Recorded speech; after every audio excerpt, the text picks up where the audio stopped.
Sen, magandang araw. Bali ito, finishing works.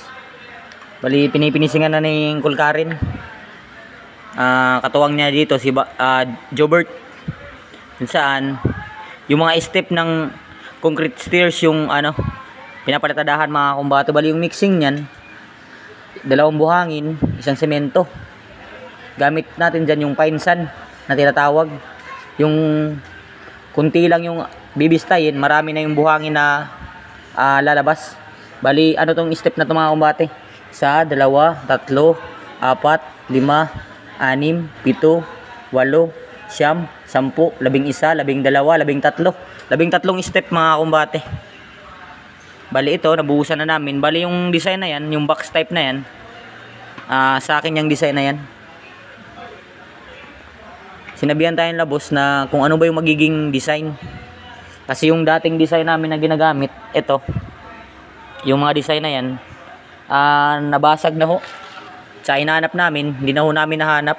Kaya sinabi ni boss na gumawa daw ako ng design. Bali yung ginamit ko na yan na design mga kumbate, ano lang yan, yung 10mm na steel bar na winilding ko lang.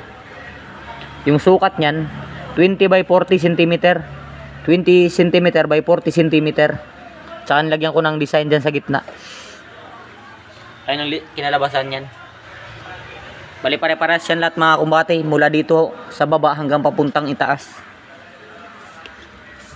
Ayun, bali kinakantuhan ni Kulkarin.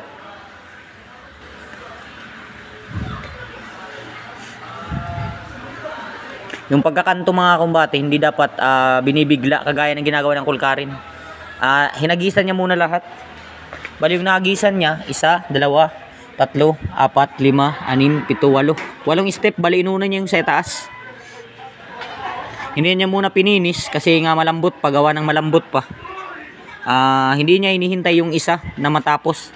Hinagisan ho lahat para habang may ginagawa pa po, syempre pababa na. Gaya nito. Pang mga veterano moves. Yung iba mga beginners pa lang, hindi naman sa pag-ano. Hinihintay talagang matapos yung isa ni ang tagal niyan ang tagal tumigas na ito mga kumbate, gawa ng tinatabunan natin yung mga kabilya na yan, yung mga steel bar na yan.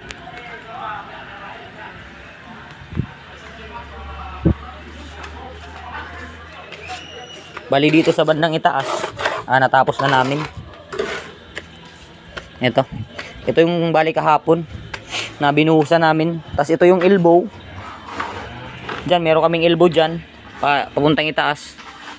Yun yung magiging source ng tubig tsaka nung mga waste na nagmumula sa lababo dito. Bali lalagyan pa natin yan ng elbow dyan, tas diretso pababa, diretso doon. Ayan, bali yan, tinatapos namin yung pinipinisingan. Bali bandang likod to mga kumbate. Ito, bali sa likuran to ng ng Farm Bukid Resort, kung saan yung ginagawa natin concrete stairs design, at saka ito pinipinisingan natin. Itong flooring na to mga kumbate, bali ito yung ginawa kong design. Ay steel bar lang, bali ginawa ko ng hawakan para pag binaon mahahatak agad. Continue to yung flooring na to mula dito papuntang itaas. Gandun kasi nga gawa ng pag umuulan maputik ho sa banda rito. Ayan, dito maputik ho pag umuulan.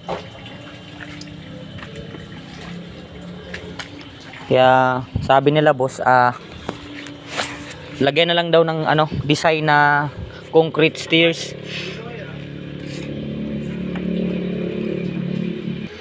Sa mga ganitong klaseng hagdan din mga kumbate, hindi yung pag nagakanto yung matulis na matulis. Minsan yung magiging natin, yung magiging step natin medyo pabilog. Kasi nga gawa ng pag namadulas yan, delikado ho yan sa mga bata. Mga bata na tumatakbo. Minsan yung mga bata tumatakbo-takbo sa mga hagdan, naghahabol-habulan. Kaya mas maganda kung sa mga gantong klaseng hagdan o concrete stairs na medyo pabilog yung kanto. Ayan, kaya ginagawa namin, hindi matulis yung pagka-install namin para safety pagdating sa mga bata. Especially sa mga matatanda na bumababa. Kasi ito pag naulanan to, dumudulas, kaya mas maganda yung kanto, hindi talagang matalim na matalim. Medyo pabilog yung ginagawa namin mga kumbate. Ganun lang yung pamamaraan. Yung mahirap na trabaho, ginagawa ho nating simple. Ay kagaya na yung ginagawa na yung kulkarin. Hindi na ho namin nilagyan ng tansi.